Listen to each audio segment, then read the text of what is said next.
வேளாங்கண்ணியில் இருக்கக்கூடிய எல்லா முக்கியமான திருத்தலங்களையும் இந்த வீடியோவில் நம்ம பார்க்க போகிறோம். வீடியோவை ஸ்கிப் பண்ணாமல் முழுசாக பாருங்கள். வழக்கமாக வேளாங்கண்ணி விசேஷ நாட்கள்லையும் வீக்கெண்ட்லையும் ரொம்ப கூட்டமாக இருக்கும். ஆனால் நான் ஒரு சாதாரண நாளில் போனனால கூட்டமே இல்லைங்க. வேளாங்கண்ணி வந்ததும் புதிய வேளாங்கண்ணிக்கு நம்ம புனித ஆரோக்கிய அன்னையை பார்த்துட்டு நேராக கடற்கரைக்கு வந்துட்டேன். இங்கே பாருங்கள், எவ்வளோ பரபரப்பாக இருக்கக்கூடிய அந்த கடற்கரை கூட்டமே இல்லாமல் இருக்காங்க. நம்ம விசேஷ நாளில் வந்துருந்தோம்னா இந்த இடத்துல நிற்க கூட நமக்கு இடம் இருக்காது. அப்படின்னு பேசிகிட்டு இருக்கும்போது ஒரு பெரிய அலை என் காலை தட்டிட்டு போச்சுங்க. அவ்வளோ சந்தோஷமாக இருந்துச்சு.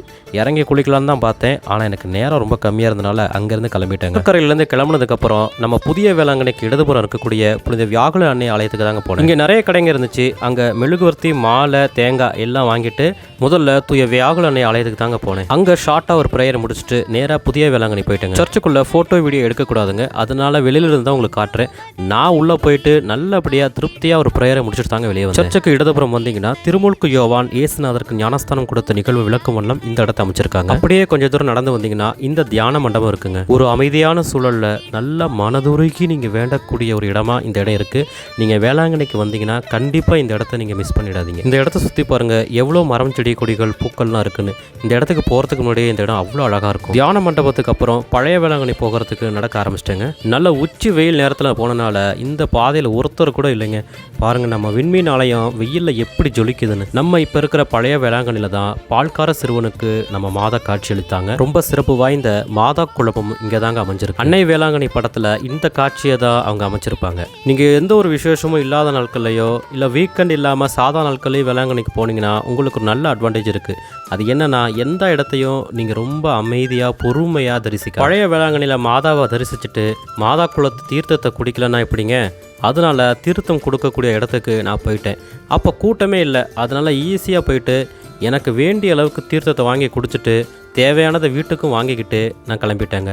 அங்கே ஒருத்தவங்க பால் பாயாசம் செஞ்சு பக்தர்களுக்கெல்லாம் கொடுத்துக்கிட்டு இருந்தாங்க. இந்த மதிய நேரத்தில் எதாவது குடித்தா நல்லா இருக்குங்கிற நேரத்தில் இனிப்பான இந்த பால் பாயாசம் அவங்க கொடுத்தாங்க.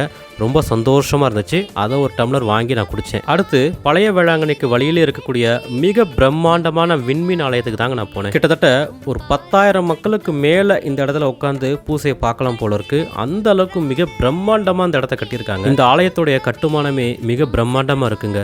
எல்லோரும் அமரக்கூடிய வகையில் மேசைகள் செஞ்சுருக்காங்க. நல்ல காற்றோட்ட வசதி, வெளிச்சம் வரக்கூடிய அளவுக்கு எல்லா வசதிகளும் இங்கே சிறப்பாக செஞ்சுருக்காங்க. இந்த காட்சியை பாருங்கள். பிதாவை நினைவுபடுத்தும் வண்ணம் ஒரு புறா அங்கே உட்காந்துருக்கு.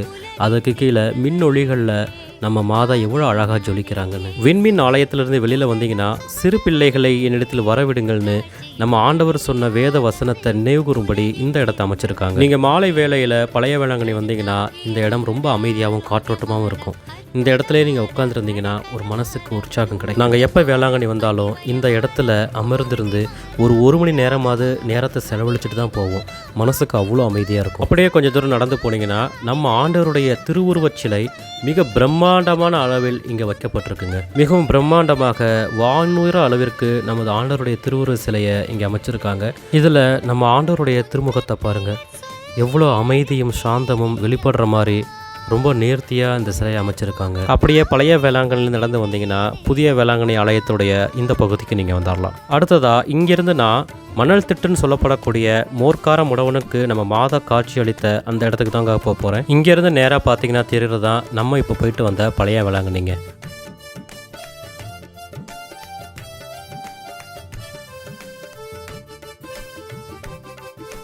இந்த இடம்தான் மணல் திட்டுன்னு சொல்லப்படக்கூடிய மோர்க்கார முடவனுக்கு நம்ம மாத காட்சியளித்த இடங்க. நம்ம வேளாங்கண்ணியில் எல்லா திருத்தலங்களையும் தரிசித்ததுக்கப்புறம் நான் கடைவீதிக்கு வந்துட்டேன். இங்கே எங்கள் வீட்டுக்கு தேவையான மெழுகுவர்த்தி, அல்வா, பொரி, பொட்டுக்கடலை, விளையாட்டு ஜாமா எல்லாத்தையும் வாங்கிட்டு நான் கிளம்ப ஆரம்பிச்சிட்டேங்க. நம்ம வேளாங்கண்ணிக்கு ஒவ்வொரு ஆண்டும் தவறாமல் மாலை போட்டு வர்றவங்க இருக்காங்க. வேண்டுதல் நிறைவேற ஆண் பெண் என முடிக்காணிக்கை செலுத்துபவரும் இருக்காங்க. பழைய வேளாங்கண்ணி வரைக்கும் முட்டி போட்டே நடந்து செல்ற வேண்டுதலும் வச்சுக்கிறாங்க. தொழில் சார்ந்த பிரச்சனைகளுக்கு வெள்ளி தகடுகளும் பிள்ளை வரம் வேண்டி தென்னம்பிள்ளையும் காணிக்கையை கொடுக்குறவங்களும் இருக்காங்க. இப்படி மனிதர்களின் வேண்டுதல்கள் எதுவாகினும் பிள்ளைகளின் வேண்டுதல்களை நிறைவேற்றி தரும் அன்னையாக நம்ம ஆரோக்கிய அன்னை இருக்காங்க. நமது விண்ணப்பங்களையும் வேண்டுதல்களையும் அன்னையிடமே ஒப்படைத்துவிட்டு நல்வாழ்வும் ஆசீர்வாதமும் பெறுவோம். ஆமீன்.